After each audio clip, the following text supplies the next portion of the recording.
Hello everyone.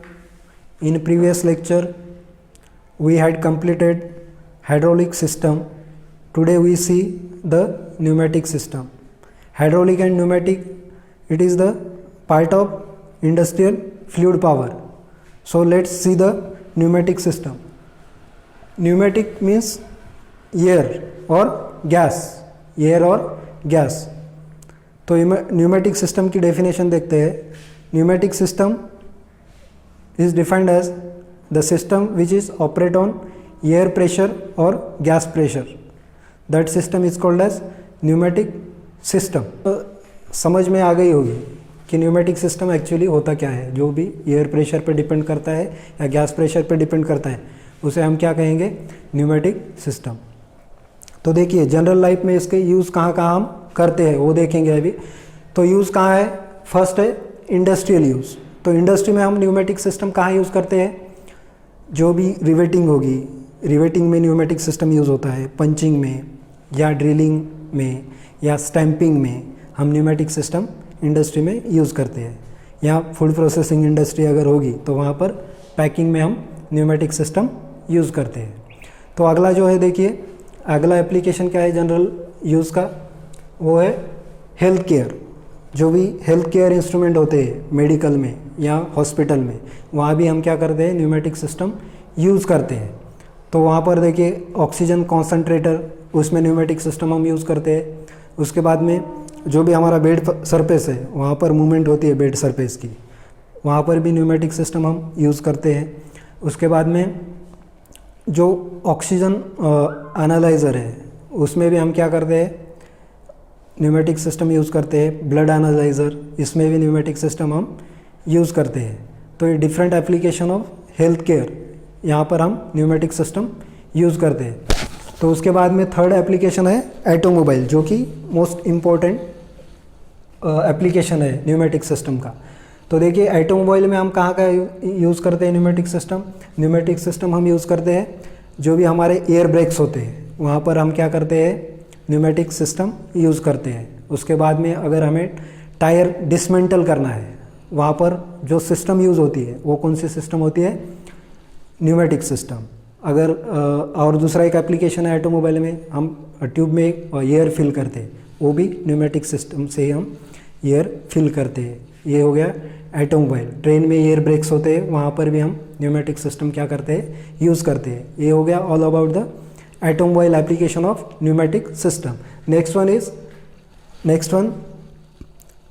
Is in a large building cooling के लिए भी हम न्यूमेटिक सिस्टम का यूज़ करते हैं.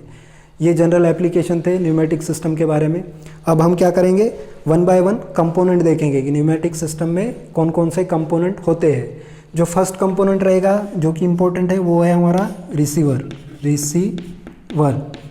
जो कि मोस्ट इम्पोर्टेंट कंपोनेंट है रिसीवर.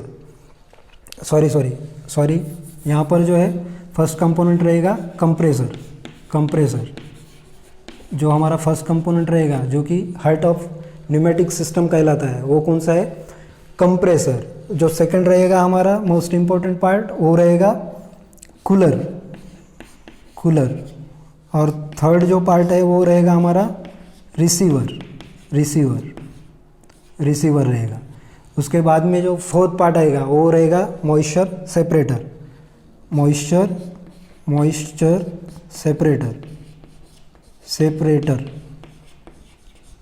ये हमारा फोर्थ पार्ट रहेगा न्यूमेटिक सिस्टम में. देन नेक्स्ट रहेगा FRL यूनिट, FRL यानी कि फिल्टर, रेगुलेटर एंड लिब्रिकेटर. उसके बाद में आएगा DCV. जो 6 कंपोनेंट रहेगा न्यूमेटिक सिस्टम का वो रहेगा DCV, direction control valve. And जो फाइनल रहेगा हमारा जो कि वर्क परफॉर्म करता है वो कौन सा इंस्ट्रूमेंट रहेगा, वो रहेगा एक्चुएटर. तो ये हो गए general component of the pneumatic system. तो अब हम वन बाय वन डिस्कस करते हैं या general layout of pneumatic system देखते हैं. ये जो डायग्राम आपको पूरा दिख रहा है ये क्या है, general layout of pneumatic system की डायग्राम है. तो ये हो गए उसके कंपोनेंट. फर्स्ट जो था हमने उधर कंपोनेंट में देखा और यहाँ पर भी आपको लेआउट में दिख रहा है, वो कौन सा कंपोनेंट है फर्स्ट, वो है हमारा कंप्रेसर। उसके बाद में कूलर, जो डिफरेंट कलर से हमने यहाँ पर ये डायग्राम बनाई हुई है। फर्स्ट सेकंड कूलर, उसके बाद में ये जो टैंक दिख रहा है वो कौन सा है, रिसीवर, जो भी कंप्रेस एयर रहेगी यहाँ पर स्टोर होगी। उसके बाद में जो है हमारा मॉइस्चर सेपरेटर है, FRL unit. Then next component is direction control valve and final is actuator. तो अभी वर्क कैसा होता है हम देखेंगे। तो देखिए कंप्रेसर, जब कंप्रेसर हम ऑन करेंगे तो क्या होगा, एटमॉस्फेरिक ये स्टार्ट हो जाएगा। तो इधर से जो भी एटमॉस्फेरिक एयर होगी वो सख्त करेगा एट लो प्रेशर पे, और इधर कंप्रेस करेगा कंप्रेसर में, उसका प्रेशर बढ़ाएगा, प्रेशर एंड टेम्परेचर बढ़ेगा कंप्रेसर में। तो इधर बढ़ा हुआ प्रेशर एंड टेम्परेचर वो क्या करेगा, फॉरवर्ड करेगा कूलर को। कूलर का काम क्या है, जो भी टेम्परेचर बढ़ा है उसको क्या करेगा, एक कूलर रिड्यूस करेगा या कांस्टेंट प्रेशर पे आगे फॉरवर्ड करेगा, आगे रिसीवर को फॉरवर्ड करेगा। रिसीवर एक टैंक है, उसमें क्या जो ही कंप्रेस एयर है वो क्या होगी, यहाँ पर स्टोर होगी। यहाँ पर इसकी कैपेसिटी दी हुई होती है, उस पर वो स्टोर होगी। तो रिसीवर जब भी हमें सिस्टम को रिक्वायर्ड होता है वो क्या, रिसीवर आगे फॉरवर्ड करता है। इधर स्टोर कर दी हमने कंप्रेस्ड एयर, तो इधर से पास होगी वो मॉइस्चर सेपरेटर को। मॉइस्चर सेपरेटर क्या करता है, जो भी वाटर कंटेंट है एयर में, कंप्रेस एयर में, वो मॉइस्चर सेपरेटर वो वाटर कंटेंट को रिमूव करने का काम मॉइस्चर सेपरेटर करेगा।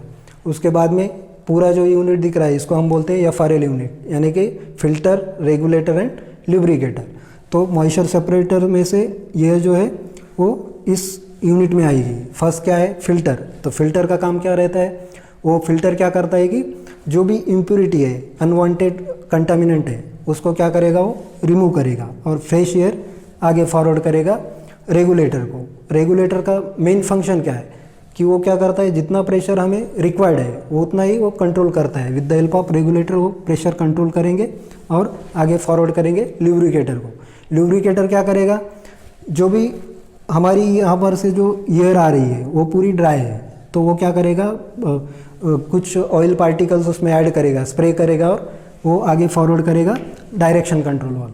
डायरेक्शन कंट्रोल वाल क्या करता है कि जो भी डायरेक्शन हमें एक्चुएटर की चाहिए, या तो फॉरवर्ड चाहिए या बैकवर्ड चाहिए, उस हिसाब से वो क्या करेगा, जो ही हमारा ऑयल आ रहा है वो कंट्रोल करेगा डायरेक्शन और फॉरवर्ड करेगा। तो अभी आपको दिख रहा होगा कि हमने जो डायरेक्शन कंट्रोल वाल का जो पोजीशन है, यहाँ पर ये लीवर रहता है, उससे हम कंट्रोल करेंगे। तो हमने इस डायरेक्शन में जो भी हमारा कंप्रेस्ड एयर है इस डायरेक्शन में फॉरवर्ड किया है। तो क्या होगा, जो एयर इंटर करेगा इस डायरेक्शन में, ये जो दिख रहा है ये एक्चुएटर है, तो ये एयर प्रेशर क्या होगा, पिस्टन के इस साइड पे अप्लाई होगा और पिस्टन क्या होगा, मूव होगा किस डायरेक्शन में, लेफ्ट टू राइट में। ये डायरेक्शन आपको दिख रही होगी। और जो भी इधर एयर प्रेजेंट है वो रिटर्न लाइन थ्रू क्या होगा, मफलर थ्रू एटमॉस्फेयर में रिलीज हो जाएगा। तो अभी ये फाइनल जो ये दिख रहा है आपको क्या, मफलर, ये क्या करता है, जो भी एयर का नॉइज़ है उसको रिड्यूस करने का काम ये करता है मफलर। और एक्चुएटर का मेन फंक्शन क्या है, वो वर्क परफॉर्म करता है, यानी कि क्लैंपिंग हो गया, स्टैंपिंग हो गया या कुछ पैकिंग हो गया, वो वर्क परफॉर्मिंग करने का काम कौन करता है, एक्चुएटर करता है। तो ये all about the pneumatic system and ये कैसे वर्क होता है, उसका कंपोनेंट एप्लीकेशन हमने इस वीडियो में देखा। अब अगले वीडियो में हम क्या करेंगे, difference between hydraulic system and pneumatic system, ये समझने की कोशिश करेंगे। Thank you so much.